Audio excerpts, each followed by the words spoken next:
Alright, so most of you learned how to tie your shoes about the age of 6. And even if you were a late bloomer, I'm sure by a senior in high school you know how to tie your shoe. But I've done some extensive research. Yes, there has been scientific studies on how to tie your shoe. Weird, right? But I have reason to believe that most of you are doing it wrong, if not all of you. In the next few minutes, I will show you a few common ways to tie your shoe, and then I will show you the simplest fix to improve your shoe tying. And then at the very end, I'll show you just another fun way to impress people with your shoe tying.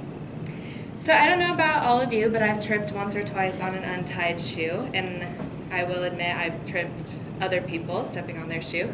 But at that time, we were learning how to tie our shoes, first with the simple start knot.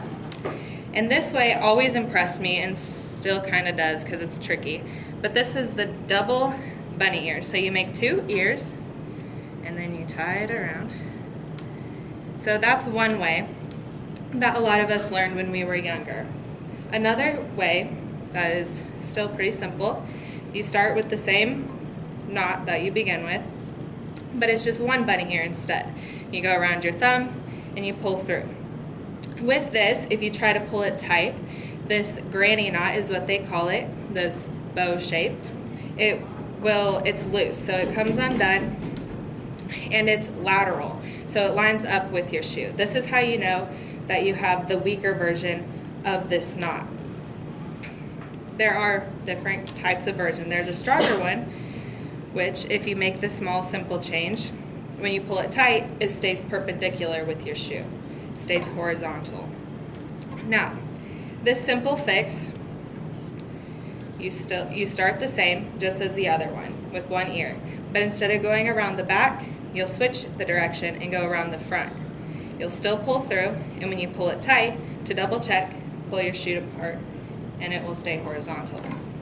That's how you know you have the stronger version, and you are 50% less likely that your shoe will come untied and you'll trip and embarrass yourself. So now that you know this simple fix and your shoe won't come untied, I'm going to show you a fun way to impress people.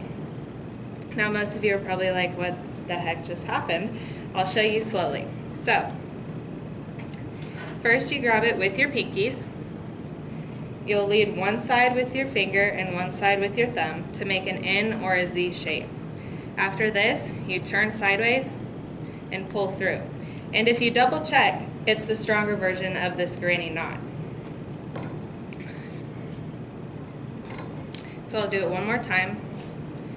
Grab with your pinkies, make a Z, pull through. Now that you know some ways to impress people, in case your personality lacks those skills, you'll even have a strong knot so that you won't trip walking away from whoever you just tried to impress. I hope this will all help you in the long run for not tripping and embarrassing yourself or somebody else. Thanks.